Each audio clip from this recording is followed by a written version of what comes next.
Ketika Ahok dikait-kaitkan soal kemungkinannya dipanggil oleh kejaksaan, dimintai kesaksiannya, ini adalah momen yang menurut publik, menurut kita semua, adalah momen yang pas.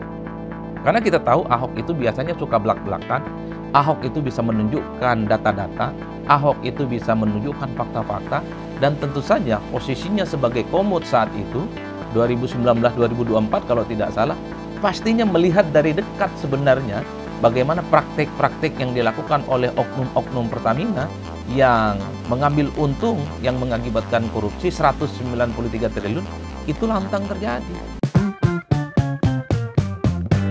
Assalamualaikum warahmatullahi wabarakatuh. Marhaban ya Ramadan. Saya ingin mengucapkan selamat menjalankan ibadah puasa kepada seluruh umat Islam yang ada di seluruh Indonesia. Semoga puasa Anda, puasa kita semua diterima oleh Allah Subhanahu wa taala, diberikan kesehatan dan kekuatan untuk menjalankan ibadah puasa selama 1 bulan lamanya. Nah, kali ini di momen bulan yang cukup spesial, di bulan Ramadan, saya masih tertarik untuk bicara tentang kasus korupsi yang merugikan negara 193 triliun di Pertamina.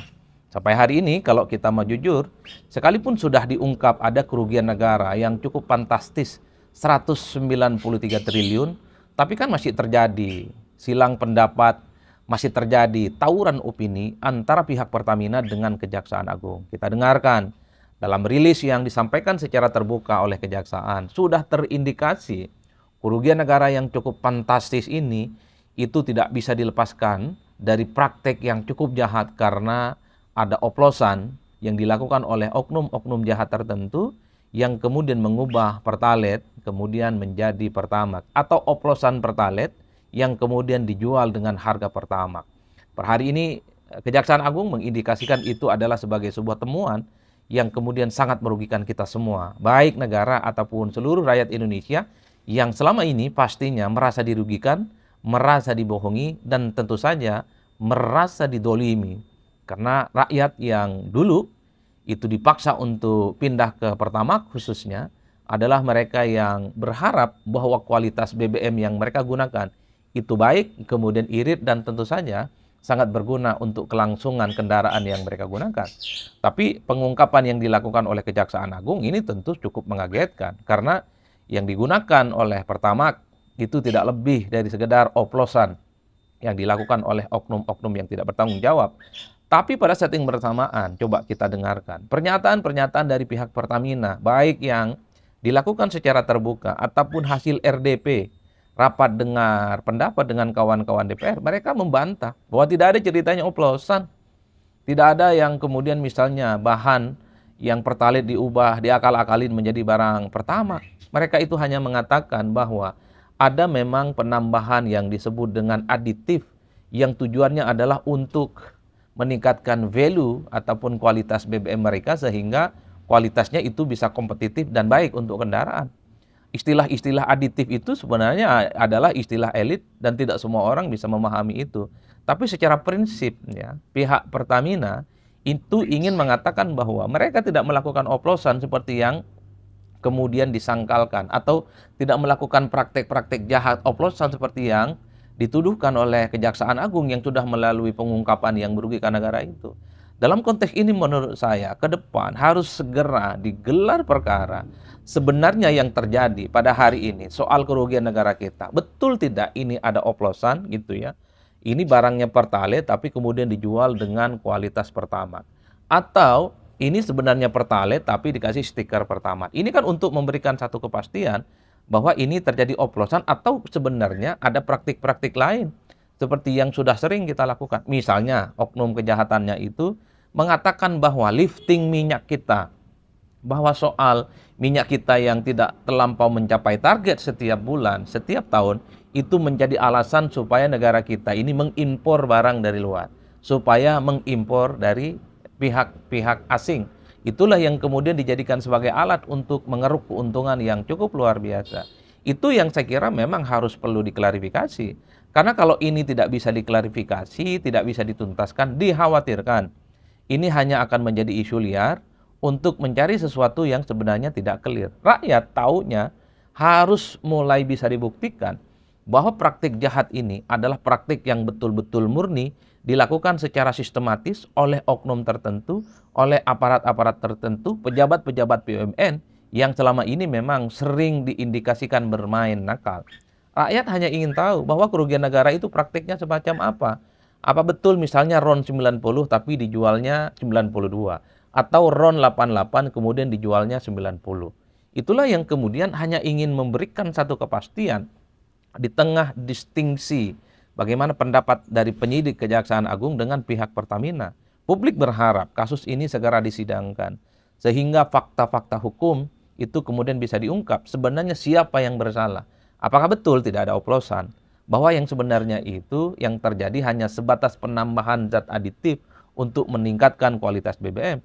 Kalau itu yang terjadi, berarti ada praktik kejahatan lain yang kemudian dilakukan oleh oknum-oknum Pertamina seperti impor dengan takaran yang kemudian mereka mengambil untung di atas segala-galanya yang jumlahnya sampai mencapai triliunan. Itu yang pertama. Nah, yang kedua tentu saja belakangan ini kita mendengarkan bagaimana wawancara Ahok ya. Kita tahu Ahok ini adalah sosok yang menurut saya pernah menempati posisi yang cukup strategis di Pertamina. Kalau tidak jadi komut ya, di komisaris utama, yang kemudian pastinya akan banyak tahu terkait dengan apa yang sebenarnya terjadi dengan praktik-praktik yang dinilai ini sebagai sebuah bentuk penyelewengan dan merugikan uang negara yang cukup luar biasa. Dalam wawancaranya Ahok siap dipanggil oleh kejaksaan, siap akan memberikan bukti-bukti, akan memberikan kesaksian-kesaksian yang dibutuhkan, apapun kesaksiannya. Bahkan Ahok bercerita dulu sempat dipanggil oleh KPK terkait dengan kasus lain.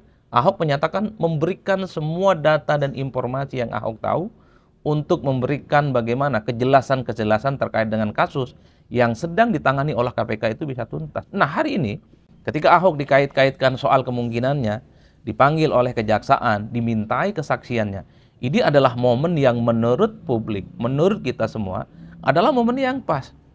Karena kita tahu Ahok itu biasanya suka belak-belakan, Ahok itu bisa menunjukkan data-data, Ahok itu bisa menunjukkan fakta-fakta, dan tentu saja posisinya sebagai komut saat itu, 2019-2024 kalau tidak salah, pastinya melihat dari dekat sebenarnya bagaimana praktik-praktik yang dilakukan oleh oknum-oknum Pertamina yang mengambil untung, yang mengakibatkan korupsi 193 triliun, itu lantang terjadi. Dan itu yang faktual. Bahkan Ahok dalam sebuah wawancara dengan salah satu stasiun TV swasta itu mengatakan, Ahok bisa ceritakan siapa saja misalnya pihak-pihak yang kemungkinan terindikasi ataupun dugaan-dugaan terlibat dalam konteks bagaimana merugikan uang negara itu. Tentu bukan hanya Pertamina, pihak-pihak yang lain kata Pak Ahok. Mungkin ada oknum di SKK Migas, mungkin ada oknum misalnya di di kalangan auditor, mungkin juga ada oknum di ESDM dan seterusnya dan seterusnya. Karena tidak mungkin bahwa kerugian negara yang mencapai 193 triliun ini hanya murni dilakukan oleh oknum-oknum Pertamina. Dan pastinya ini sudah melibatkan begitu banyak pihak dan itu tidak pernah diungkap dan tidak pernah tersentuh. Ahok menyatakan kesiapannya. Ahok menyatakan siap bersedia untuk memberikan kesaksian jika memang dibutuhkan oleh Kejaksaan Agung. Potongan-potongan video Ahok yang dilakukan wawancara dengan salah satu stasiun TV swasta itu kan diamplifikasi. Banyak yang kemudian bertanya-tanya, dulu Ahok ketika kasus ini posisinya strategis di Komut.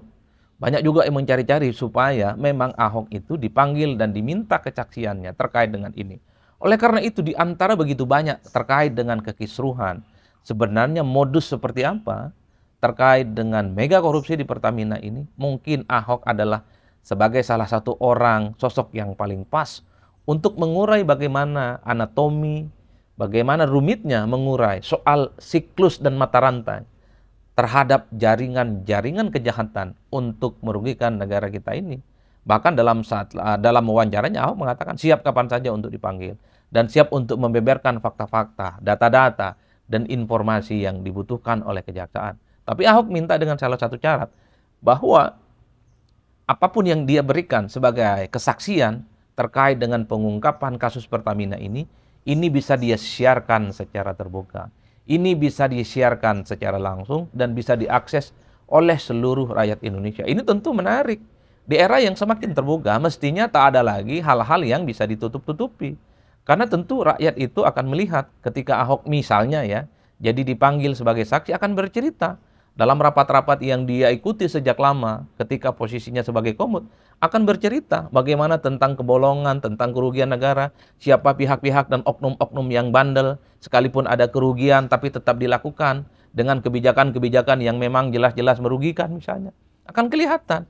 Dan akan muncul sebenarnya siapa yang kemudian menjadi pemain utama, aktor utama, oknum utama, sehingga kerugian negara itu mencapai 193 triliun. Itu yang sebenarnya disampaikan oleh Ahok dalam sebuah wawancara dengan salah satu TV swasta. Menarik menurut saya. Ini adalah bulan Ramadan, momentum bersih-bersih, bukan hanya membersihkan diri kita dari segala dosa, bukan hanya membersihkan diri kita dari segala hal-hal yang buruk, tapi juga adalah sebagai guidance bagaimana di bulan puasa itu menjadi tempat bagaimana para pelaku koruptor, para pelaku kejahatan, orang-orang yang selama ini menghabiskan uang negara untuk kepentingan pribadi dan kelompoknya, itu bisa diungkap seungkap-ungkapnya.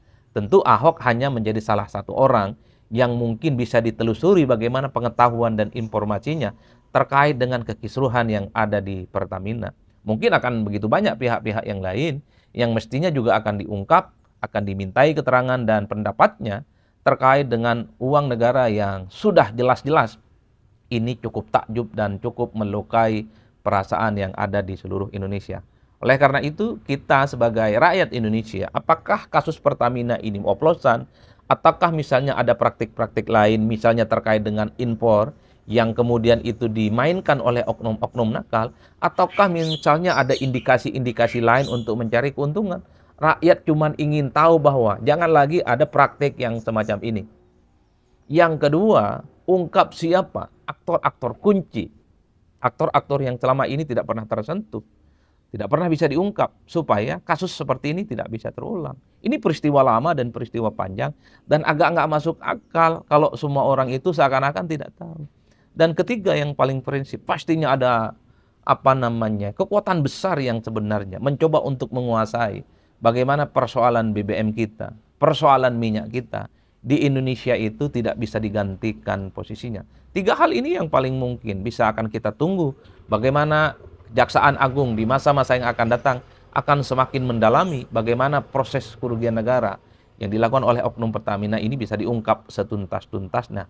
Yang terakhir ingin saya katakan adalah apa yang terjadi pada Pertamina merugikan negara yang cukup luar biasa. Ini kan mengindikasikan betapa pengawasan khususnya yang dilakukan oleh kawan-kawan DPR selama ini memang tidak pernah serius.